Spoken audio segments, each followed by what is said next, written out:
Hi, I'm E.D. Lewis and welcome back to my channel, and today we're doing another book haul. Now this is pre-recorded during clearly February during the Gothic Hearts Reading Challenge, as I still have the hearts up, and the library looks exactly the same as it did before my hiatus. So I'm not quite sure when this is coming out, but we're almost to the middle of February.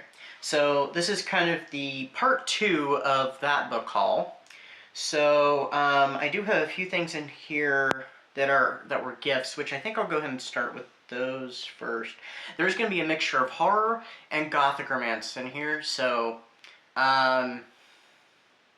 should I do the gifts first? There's only 2 gift books that I have included. Oh, there's another book I could have grabbed, and it's neither horror nor Gothic romance. Oh, well, I'll just save it for another time. Okay, so we're going to start with these. Oh, I guess one of them isn't a gift. Okay, so one's gift, one's not. I'm a little all over the place. So this first one is Strange Things Are Happening in Creepers. So this is apparently a series called Creepers. Looks like it's number 6 on the spine. And it's The Grave Digger, Edgar J. Hyde, over 4 million copies sold worldwide. So I received this for Yule. And yeah, it looks like something I'd read. It's either middle grade or YA, I think middle grade. It's not very long. It's only... Oh, that's cool. See, I hadn't even opened up the back.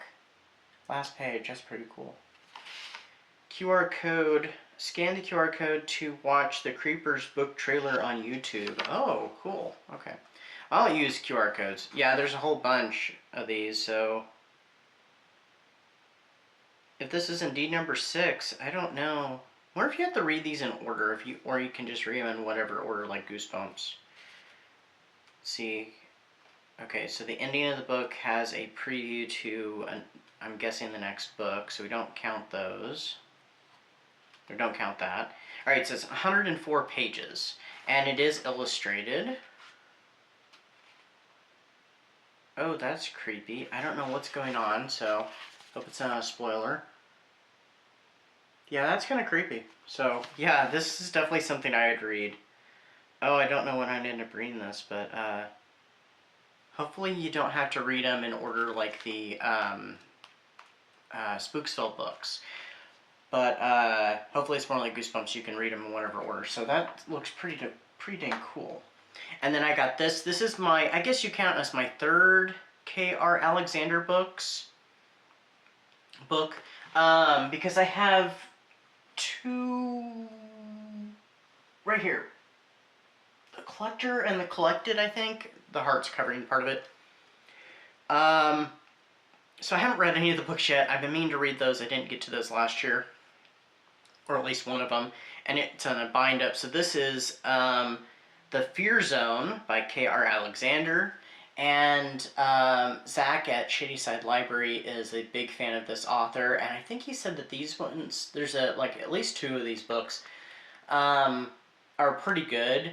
And this is kind of like it, but for junior high. So very interesting. And I haven't actually read it because it is such a long book. So I kind of find it a little daunting, but we'll see. I do have the book. It's just not up here. It's downstairs.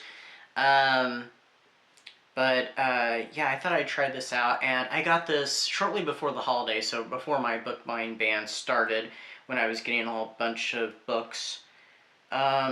Interesting. I wonder if this is like a UK edition, though, because it gives Scholastic's website is the UK version, and on the back of the book it does not have it in American dollars. It has it in, it looks like British sterling. So, interesting, but yeah. I'll have to check that out. And the other 2 K.R. Alexander books. Alright, now the rest of these books came from when my local book hunt closed in... Ooh, when was that? Was that in November or December? It was December, sorry. Except for this first book that's on top, I think I'm actually going to save it because this is actually book 2, and I got book 1. It's still downstairs. That stuff needs to be gone through. I haven't finished going through all of it. So we're going to wait on that one. I'm going to stick it right here. So, ooh, we got more horror. Alright, so this is a Shivers book. I've never read any Shivers books, but I saw the opportunity and went ahead and grabbed it. So this is Shivers by M.D.S. There's a sticker covering it, unfortunately. M.D. Spencer, sorry. And this is Night of the Goat Boy. Saw the cover, heard the title, and I'm just like, yes, please. So, this looks fun. I have no idea. I'm guessing the Shivers books are kind of like the Goosebumps ones. Also, you can read them out of order. So, I was like, ooh, why not? This is number 23. So, I'm like, I'm going to try this out. And that cover and that title, yes. So, this would be perfect to read right now during Werewolf Winter. Of course, by the time this goes up, winter will be over. And we'll be in spring, so happy spring if I haven't said that yet on this channel.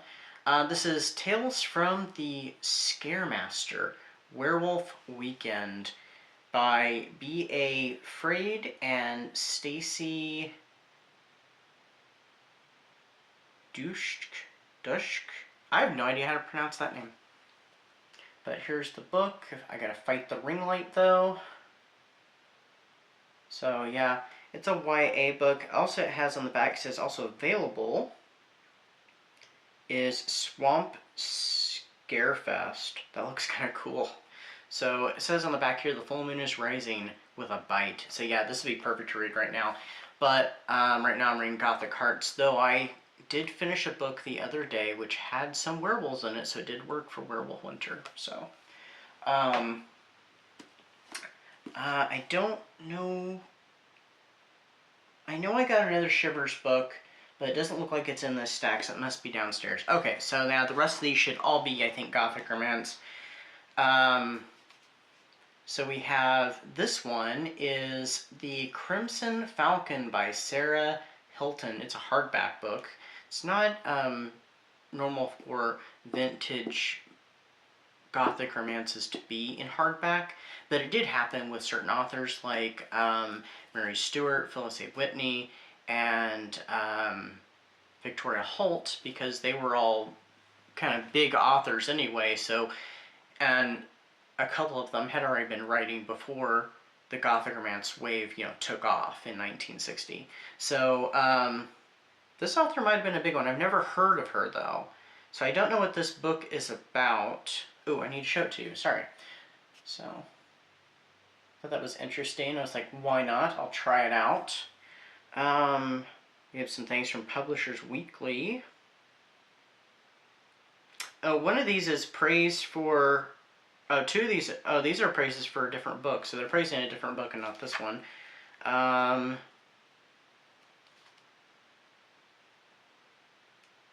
The Gothic romance as rich and mysterious as the city in which it is set. And where is it set? It's set somewhere in Vienna, and it's about a ballet dancer. Huh. That actually sounds like some books that I was recently reading, and I have yet to finish the series. So this book came out in what year?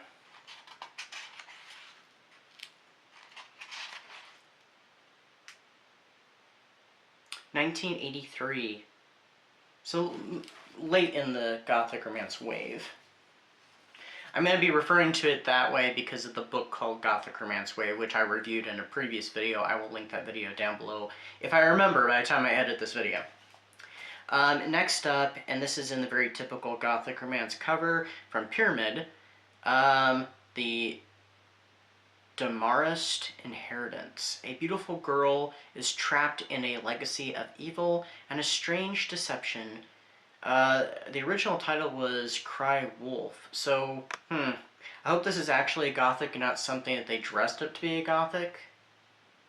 I mean, Wolf Cry could be the title of a Gothic also, so. On the back it says, The Lovely Young Woman in Black. So I think they did, I don't know, they might have come up with that after they chose the cover, so who knows. When was this one? I'm not going to check the date in all of them, just, originally published in 45, and this edition is from 66, so, I hope it really is a Gothic and not a mystery novel just done up and put back out with the Gothic label. I mean, it could be, because there are Gothic mysteries. That was not unheard of. So, I mean, maybe. So, let's have to read and find out. This next one is... I think I got a couple of these in this kind of cover. It's from Diamond Books and a Gothic romance. The House of Haunted Dreams. Award-winning author of The Secret of Octagon House by Jane Parrott. And it looks like she's at a masquerade ball. And somebody looks like they've taken a little hole punch and they've gone right through one of the windows of the house. And I hate that. So, as you can see, the little hole that somebody made. A blessing in disguise or a nightmare come true. So, this looks like the 80s. Also put some stickers on the inside. Ooh, no, I'm wrong. 1992. So this is during the end of the Gothic romance wave. So, I thought the 80s. Alright, this one's a kind of a different cover. I think I picked it up because it was unique and I liked the title. And the author, I think we might have had in the last video. This is an Avon Gothic and it's called House in White Mist by Melissa Napier. Desperate to forget her tragic past, Dorothea became a pawn in a diabolical charade of chilling terror. Yeah, that's kind of a different cover. So I was like, oh, why not? And the back says, The Secret of Castle Warren. We do have at least the tower of a house with the light on, so, and I don't know if she's running toward the house, because she's kind of at, like, in that kind of direction, so I don't know. A little different. Alright, this one is a double, and someone else did hole punches in hearts up around the G of the first title. So these are both by the same author. It is The Black Factory and Pennsylvania Gothic by Wilfred Sheed. A ghostly double feature from one of the nation's most gifted writers' time. And someone had a sticker on here from Dan's Book Swamp. It was originally 87 cents when they put it out. When they were selling it, starting out and putting it out. So yeah, I don't know anything about these ones except for they're Gothic. So I don't know if they might not be Gothic romance, but they are, I do believe, Gothic novels though. So.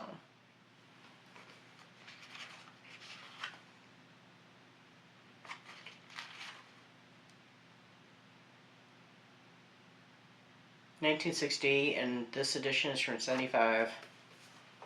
This next one is Children of the Griffin. It says never before published. It's a Magnum Gothic Easy Eye. It's by Elizabeth Giles. It says an invitation to the devil's holiday traps Beth St. Denis in a world of utter evil.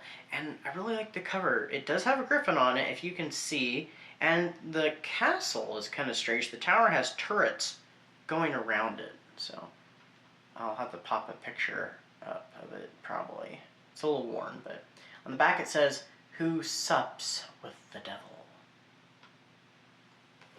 What was this one, out of curiosity? 1971, yeah, that sounds about right. To My Brother, Raymond Giles. Alright, we've got a zebra. This one I think is an earlier zebra. Not the earliest, but an earlier one. Midnight Heiress by Kate Frederick. She had inherited a legacy of terror. So, kind of that classic style. Definitely not the 90s though, I'm pretty sure the 80s. So. 86, yeah, I was right. But it looks kind of exotic. Looks like it's on an island or maybe even in California. I'm not sure. Next up we have, oh, okay, so this is an Ace Gothic, and it's one of those that says First in Gothics, which I love to pick those ones up when I find them. So this is The Lute and the Glove by Catherine Wigmore Eyre. I doubt their last name was actually Eyre. Probably not even a woman, because a lot of times the authors were male authors and they used female pseudonyms. This one, it's hard to tell, but I'm pretty sure their real name was not Eyre. The reader is carried with compelling suspense through the fantastic tale of a 20th century heroine shattered by the past. That's from Baltimore Sun. And here's the cover. The back has the same picture. I'm going to have to do a picture up of it later. Fine psychological thriller. One of the best. San Francisco Examiner. So, it has high praise. Next up is, I got this one mostly because the title, because I'm like, I've got to. It just kind of pushes the envelope, which I love to do. So this one's called Satan's Coast by Elsie Lees, author of Dark Moon, Dark Moon Lost Lady. I assume that's one title. It's kind of interesting. So it has kind of a stormy look. A Legacy of Evil or A Bequest of Love. So, this one I think I did briefly skim the back of, but I don't really remember much about it, but it looks interesting, and the title, I actually really love this cover. So, when was this one? I just want to know. When did this one come out? 1969. But this printing is from 78. Alright, next up we have, and someone left their sticker on it, it's Walmart, 33 cents. I hate the stickers. So this one's Nightmare at Riverview by Angela Gray. Writing in the great Gothic tradition of Dorothy Daniels and Virginia Kaufman, so if you enjoy their books, you should enjoy this one. It is a magnum, never before published, and it says, can an imprisoned soul escape to doom? Jeanette Bowen's love and sanity, even her life. Yeah, I read that right. It just sounds weird, so maybe it's just the way I'm perceiving it. On the back it says Nightmare House. So, and it's a pretty good condition. It's just got some light wearing on the front, but yeah, it's in pretty pristine. There's a slight crack in the spine, but still looks pretty pristine. Alright, so here we are. Phyllis A. Whitney. I have so many of her books. Now, I know not all of her books are Gothic, but I try to pick up all the Gothic ones. And so I've got most of her Gothic ones. There are a few I am missing. This was one of them. And this is, and I love this cover style, so I have a few of these in this style. This one's called Blue Fire. A young woman's new life is threatened by old secrets. Yeah, that sounds like Phyllis A. Whitney. So this is the cover. I love this cover design. I wish I had all of my Phyllis A. Whitney books in this cover design. I don't know why. I just do. So when did this one originally come out? 61, and this is from 1991. So this is 30 years after its release. Alright, we've got just a handful more. This one is an Anne Mayberry book. When I was looking at this after I got it home, I was thinking, do I have this one? But I honestly don't think so. I just remember seeing it on a previous visit to the store. And this is an Ace Gothic, easy to read, large type. It's I Am Gabriella. And we have a woman running through the woods. She is wearing shoes, but she's wearing a nightie. And I don't think I see a light on in, oh yeah I do, it's just at the bottom. There is a light on in the house. You just have to kind of really look for it. So, the back says, one moment Maxine was there, right before Karen's eyes.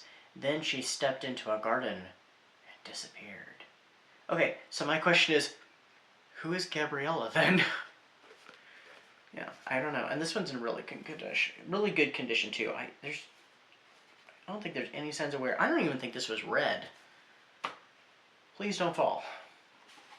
Alright, this one's in pretty sad shape, so I may have to do some repair work. It's a Signet. That was only 50 cents originally. So this is called Falconlow? I'm not sure. A Gothic novel by Monica Heath. I think we had Monica Heath last time too. A beautiful girl is brought to an ancient Irish castle by its brooding young master to play the role of a woman dishonored and dead. A Gothic novel of eerie terror and haunting love. This sounds so good. And I do love the cover. I just wish it was in better condition. And on the back it has in big letter, well, not caps, but big letters, Shauna. So whoever this Shauna is. New American Library, huh. But yeah, this one sounds really good, and I love this cover. It's a little different. When did this one come out? Oh gosh, the print is small.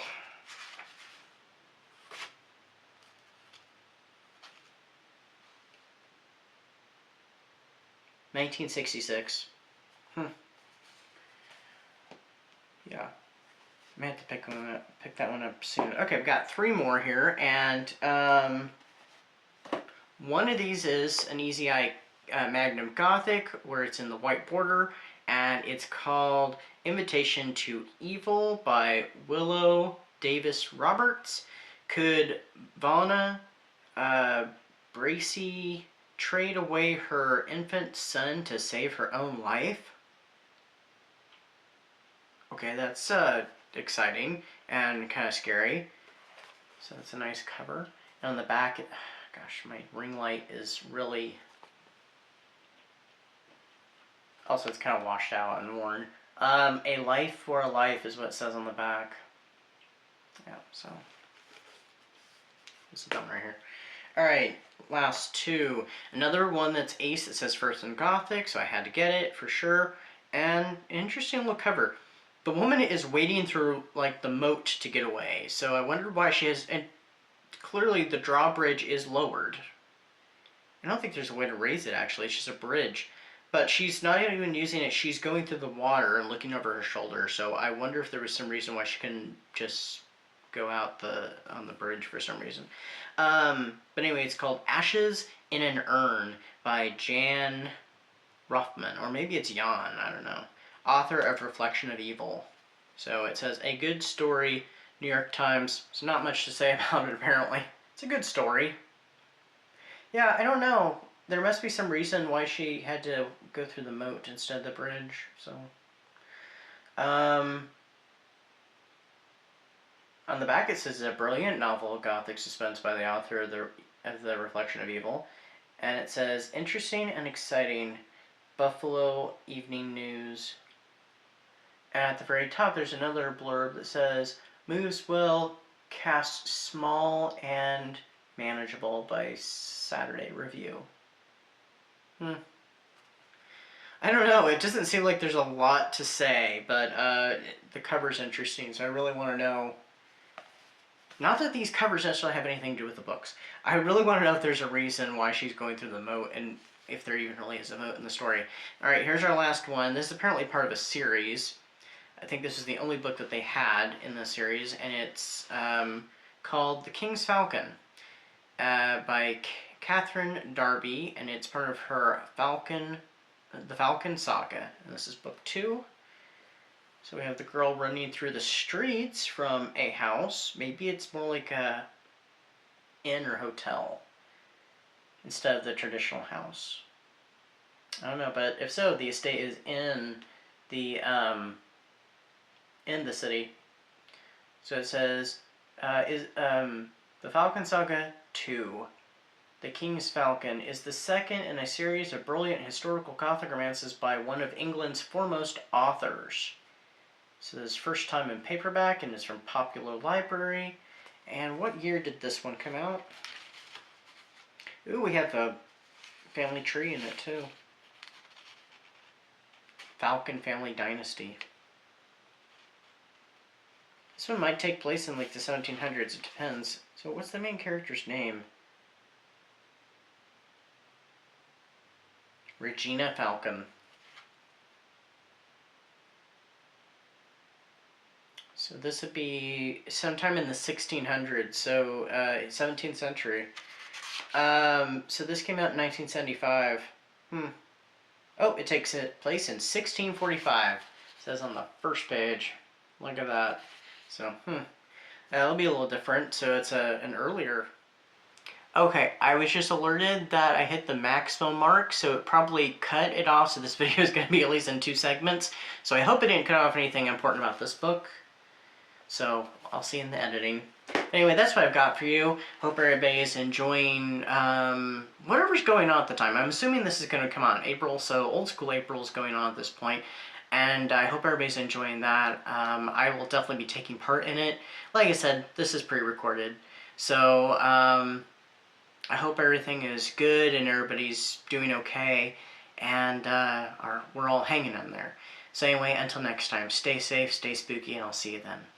Bye-bye.